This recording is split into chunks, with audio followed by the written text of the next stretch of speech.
On here is want to roll your feet. What I mean by roll your feet is not here like this, it's more like this. Okay? We roll our feet back and forth like we're driving a type of car, I guess. I don't know. Alright? It has two pedals. But that point, by rolling our feet, what does that do to our body? You're causing a rhythm in your body for one, two, so the left and right are working together. So when I roll my feet, what I'm going to do is have my, for example, my right toe on the ground, my right heel, then switch them up. My left toe, my right heel. And switch them back again to my right toe, my left heel. Going back and forth rhythmically, because over time, as we do this more and more, our brain's going, hey, what's going on down there? I walk. How should I walk? The way I normally walk.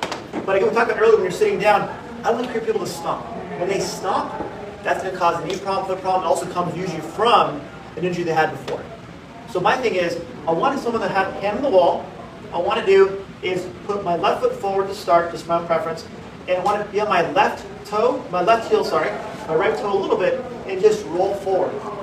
Okay? Without moving my feet, just roll your feet back and forth to get that feel of where your body is. Some people will roll and go, they'll come out a little bit. They'll roll and want to lean back to the right. So you're going to have a preference with your stronger leg.